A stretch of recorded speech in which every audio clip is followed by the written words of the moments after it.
장애 아동의 재활을 위한 전문 병원이 턱없이 부족해 전국 병원을 전전해야 하는 고통과 불편이 계속되고 있습니다. 36년 전 전주에서 노르웨이로 입양된 한 여성이 애타게 부모를 찾고 있지만 입양 당시 찍은 사진 몇 장이 단서의 전부여서 안타까움을 더하고 있습니다. 농촌진흥청에 대한 국정감사에서는 대일 의존도가 높은 종자 문제와 생산량 조절에 실패한 농정이 도마 위에 올랐습니다. 안녕하십니까. 전주 MBC 뉴스데스크입니다. 병원 난민이라고 들어보셨나요? 전북에는 충분한 재활시설이 없어 타 지역까지 전전하는 장애 아동 가정을 가리키는 말이라고 하는데요. 이들의 절박한 목소리를 강동엽 기자가 전합니다.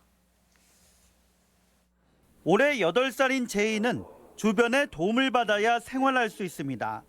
뇌성마비를 앓고 있기 때문인데 재활치료 덕분에 지금은 보조기를 활용해 걷고 스스로 밥을 먹는 것도 가능해졌습니다. 이처럼 성장기에는 나이가 어릴수록 재활치료의 중요성이 크지만 전북에서는 기회를 얻기가 쉽지 않습니다. 장애아동은 만여 명인데 반해 도내 어린이 재활병원은 단 4곳에 불과하기 때문입니다. 부담이 돼도 내 돈 주고라도 치료하겠다 해도 그런 공간이 없는 거예요. 그러니까 이제 조바심이 나는 거죠. 틀림없이 많이 하고 빨리 하면 좋다고 했는데 치료 시간이 안 난다고 일주일에 한 번뿐이 안 해주니까. 권역별로는 제주 다음으로 수가 적고 이웃한 전남과 충남의 절반 수준으로 전문의도 부족합니다. 사정이 이렇다 보니 도내 장애아동 가운데 일부만 규칙적으로 치료를 받고 있습니다. 집중 치료를 위해 입원 신청이라도 하게 되면 대기 시간이 길게는 6개월에서 1년 넘게 걸리는 상황. 어쩔 수 없이 통원 치료를 위해 의료보험이 안 되는 사설기관으로 가거나 타시도병원을 찾아야 하는 처지입니다. 전북권에서 안 되니까 충청권으로 가고 충청권에서 안 되니까 이제 서울 경기 쪽으로 가고 실정이 그렇게 되는 겁니다. 대책으로 추진되는 어린이 재활의료센터도 우려가 큽니다. 병원과 달리 입원 병실이 필수 시설이 아닌데다 의사와 간호사 등 치료 인력도 턱없이 부족하기 때문입니다. 단순히 병원 건물을 짓는 것에만 머무는 것이 아닌 재활의료센터가 제대로 그 역할을 수행할 수 있게 그저 사는 곳이 전북이라는 이유만으로 차별받지 않도록 좀 더 적극적인 행정이 요구되고 있습니다. MBC 뉴스 강동엽입니다. 전주에서 노르웨이로 입양된 한 여성이 가족을 찾고 있습니다. 입양된 지 36년이나 됐는데 부모를 찾을 단서라고는 입양 가기 전 찍어놓은 사진 몇 장뿐이어서 방송을 본 이들의 적극적인 제보를 기다리고 있다고 합니다. 조수영 기자입니다. 노르웨이에서 어린이집 교사로 일하는 캐서린 투푸트 씨. 지난 1983년 전북 전주에서 태어나 5달도 안 돼 노르웨이로 입양됐습니다. 모국에 대한 감정이 좋지 않았지만 10년 전 자녀를 입양 보낸 어느 한국 부모의 사연이 현지 방송에 소개되고 생각이 달라졌습니다. Jeg så TV-programmet, og det var da jeg for første gang forsto at situasjonen for koreanske mødre i Korea er annerledes enn jeg har tenkt. 여기에 지난 6월 노르웨이를 국빈 방문한 문재인 대통령을 우연히 만나면서 부모에 대한 그리움이 더 커졌습니다. Jeg hadde vel egentlig ingen forhåpninger om at jeg skulle få gi det brevet til han, så jeg følte meg veldig heldig når han faktisk tok imot. 토포트 씨의 한국명은 조혜정. 하지만 이름을 준 이가 자신의 부모인지 보육원인지조차 알 수 없습니다. 옛날에는 기아로 발견된 경우에는 이름이 없이 발견이 되는 경우가 많기 때문에 시설 근무자들이 이름을 지어주기도 했습니다. 자신이 버려진 곳은 전주시 효자동으로 바로 인근 파출소로 옮겨졌다는 기록이 있지만 정확한 장소도 알 수 없는 상황입니다.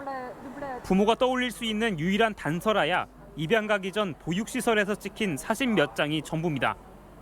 Tenke tilbake til om noen er her i nærheten, eller om, så tenker jeg jo tilbake igjen til akkurat når jeg ble født, eller rundt når jeg ble funnet egentlig.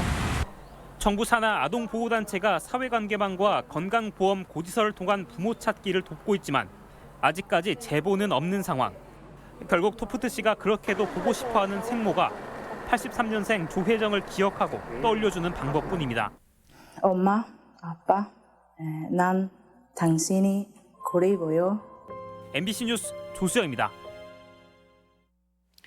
국정감사가 본격적으로 시작된 가운데 농촌진흥청의 부실 운영에 대한 의원들의 질의가 이어졌습니다.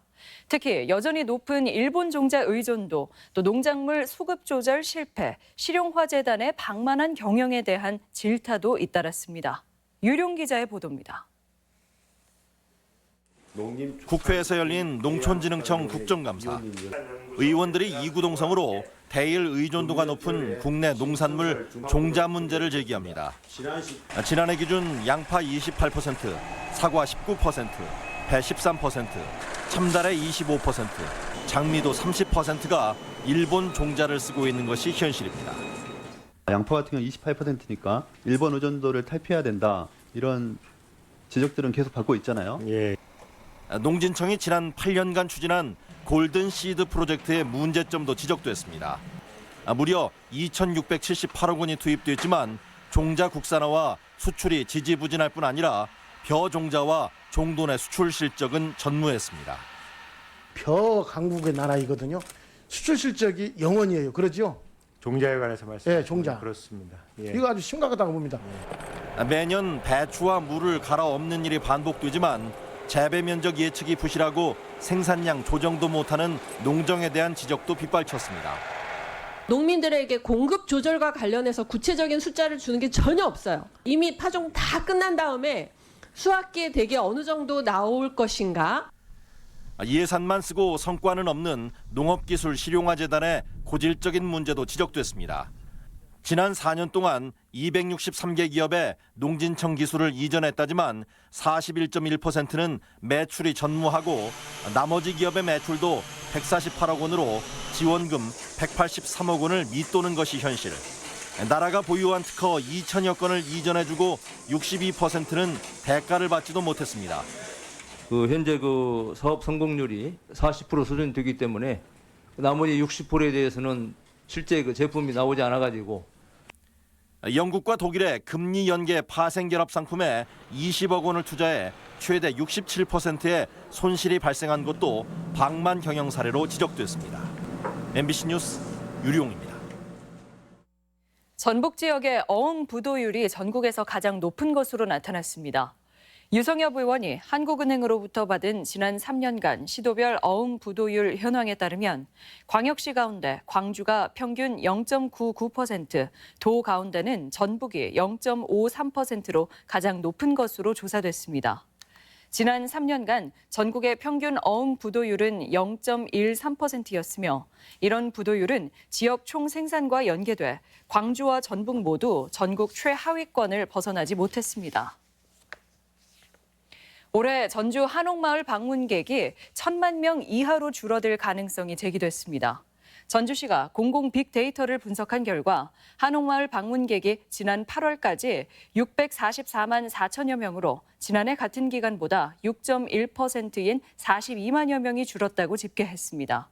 시는 특색 있는 콘텐츠 부재와 먹거리에 기댄 정체성 상실 등 복합적인 요인으로 관광객이 줄고 있는 것으로 분석했습니다. 배델 장애인의 집에 임시 이사 선임을 두고 장수군과 대책위의 갈등이 격화되고 있습니다. 배델 장애인의 집 대책위가 장수군 수실 복도에서 엿새째 점거 농성을 이어온 가운데 장수군은 농성장에 추가 진입하려던 장애인 20여 명을 막아서며 충돌을 빚었습니다. 대책위는 장수군이 장애인 상습 폭행 혐의를 받는 서모 이사장이 추천한 인물들을 임시 이사로 선임했다며 반발하고 있으며 장수군은 점거 농성 중인 장애인들에게 강제 퇴거 명령을 내렸습니다. 개막 나흘째를 맞은 제100회 전국체전에서 전라북도 선수단은 유도와 태권도 등에서 메달을 추가하며 선전을 이어갔습니다. 또 승패를 떠나 선수들의 노력과 활약에 관중은 뜨거운 환호로 보답했습니다. 한범수 기자입니다. 뜨거운 응원 열기로 달아오른 탁구 경기장. 전라북도 대표로 단체전에 나선 한국 마사회 선수들이 만만찮은 전력을 보유한 경상남도 팀과 접전을 이어갑니다. 지름 4cm의 작은 공이 만들어내는 긴장감에 관객과 선수 모두 손에 땀을 쥐게 됩니다. 경기는 끝날 때까지 끝난 게 아니기 때문에 항상 초조한 마음으로 열심히 경기를 보고 있습니다. 결과는 세트스코어 3대2의 패배. 아쉬움은 크지만 최선을 다한 선수들에게 아낌없는 박수가 쏟아집니다. 배구 경기는 선수들의 시원한 몸놀림으로 또 다른 볼거리를 선사했습니다. 우승이 유력한 남자 고등부 배구 예선에선 익산 남성부가 경북 사대부고를 3대0으로 눌러 기대를 높였습니다. 익산에서 여기까지 왔는데 아이들이 다치지 않고 열심히 해서 꼭 우승해서 갔으면 좋겠습니다. 남성 화이팅! 개막 나흘째를 맞은 전국체전. 종합 10위를 목표로 하는 전북 선수단은 오늘 하루 금메달 5개를 포함해 총 36개의 메달을 추가하며 선전을 이어갔습니다. 유도 남자 고등부 100kg 이상 체급에선 우석구의 송우혁 선수가, 태권도 남자 고등부 87kg 이상 급에선 전북 최고의 손태환 선수가 각각 금메달을 목에 걸었습니다. 하루에 5시간 정도 운동을 하는데 그 시간에 더 집중해서 운동을 했던 게 도움이 된 것 같습니다. 서울과 경기가 종합 1위를 다투는 가운데 전북은 금메달 28개, 은메달 27개, 동메달 55개로 종합순위 11위를 기록하고 있습니다. 전북 선수단은 내일 씨름과 수영, 높이뛰기 등에서 메달 사냥에 나설 예정인 가운데 폐막하는 오는 10일까지 목표 순위를 달성할 수 있을지 관심입니다. MBC 뉴스 한범수입니다. 세아베스틸 군산공장 직원과 협력업체가 공모해 수백억 원의 자재를 빼돌린 정황이 포착돼 경찰이 수사에 나섰습니다. 경찰에 따르면 세아 직원 A씨는 철강 부산물을 처리하는 하청업체 B씨와 공모해 수년간 고철 10만 톤, 시가 200억 원 상당을 빼돌린 혐의로 수사를 받고 있습니다. 지금까지 전북권 뉴스 전해드렸습니다.